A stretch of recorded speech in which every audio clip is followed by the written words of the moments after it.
اکثر انسان کا دل اپنی ناممکن دعاؤں پر بڑا بے چین رہتا ہے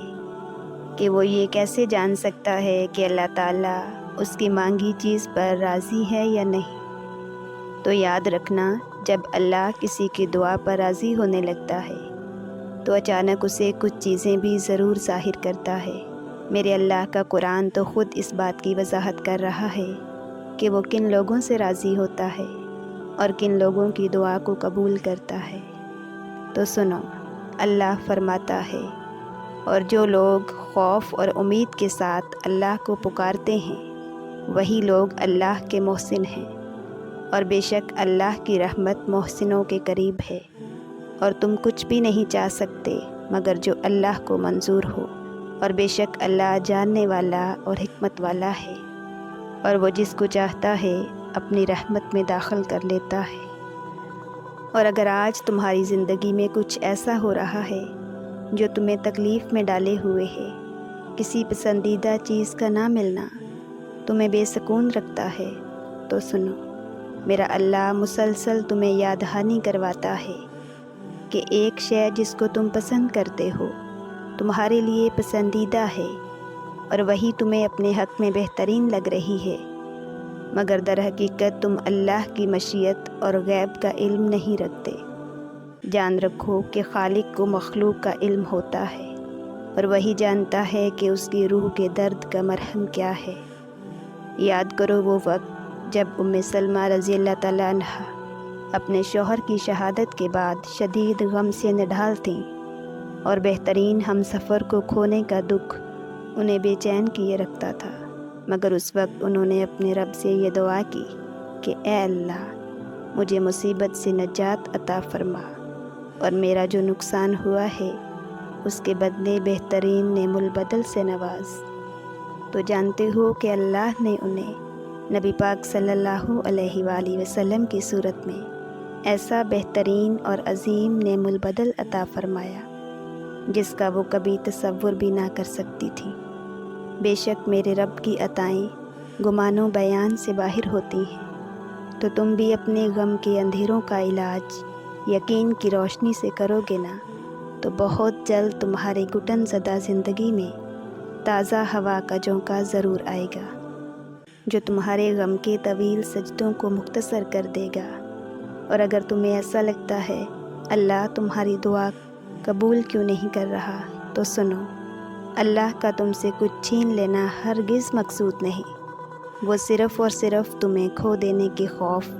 اور پا لینے کے لالچ سے آزاد کر کے ایک مضبوط انسان بنانا چاہتا ہے۔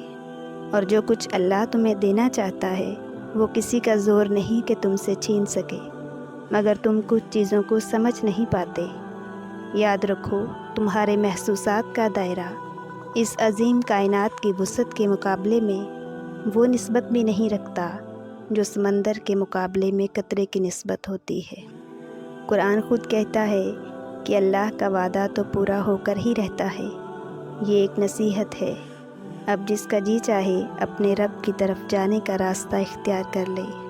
اور اگر تم چاہتے ہو اللہ تمہاری ناممکن دعا پر راضی ہو جائے تو یہ دو باتیں ضرور جان لو۔ یاد رکھو، اس زمین کے سفر میں اگر کوئی چیز آسمانی ہے تو وہ محبت ہے،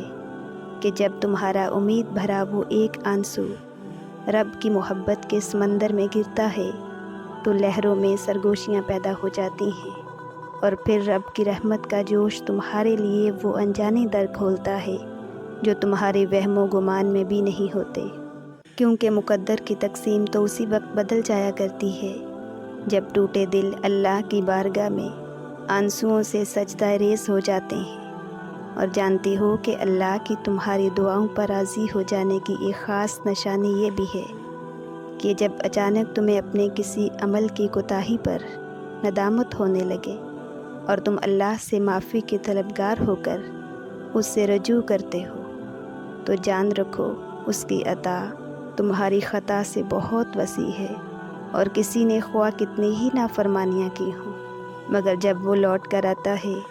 تو اللہ تعالیٰ اپنا دامن رحمت اس کے لیے کشادہ کر کے اس کی مانگی دعاؤں پر اپنا کن فرما دیتا ہے۔ نبی کریم صلی اللہ علیہ وآلہ وسلم نے فرمایا اللہ تعالیٰ اپنے بندے کی توبہ پر اتنا خوش ہو جاتا ہے جتنا تم میں سے کوئی اپنی سواری کو جنگل میں پا لینے سے خوش ہو جاتا ہے۔ اور جب تمہیں اچانک یہ تبدیلی محسوس ہونے لگے کہ بڑے سے بڑا غم ہو یا کوئی تکلیف تمہارے لیے کوئی معنی نہیں رکھتی، اور درد میں بھی مسکراہٹ تمہارے لبوں کا حصہ بن کر رب کی شکر گزاری میں بدلنے لگے، تو جان لو یہی وہ وقت ہوتا ہے جب اللہ کی قدرت کے کرشمے تمہاری ناممکن دعاؤں کو ممکن بنا دیتے ہیں۔ قرآن کہتا ہے کہ پھر وہ تمہاری پسندیدہ چیز مقررہ وقت پر لائے گا اور تم حیران ہو جاؤ گے۔ مطمئن ہو جاؤ، تمہاری لا حاصل آرزوئیں اور ادھورے خواب سب حاصل ہو جائیں گے۔ عنقریب وہ اپنی رحمت سے تمہاری زندگی کو معجزوں کی وہ راہ دکھائے گا جو تمہیں خوبصورت منزل تک لے جائیں گے انشاءاللہ۔ میری دعا ہے کہ اللہ تعالیٰ آپ کو شاد و آباد رکھے، آمین۔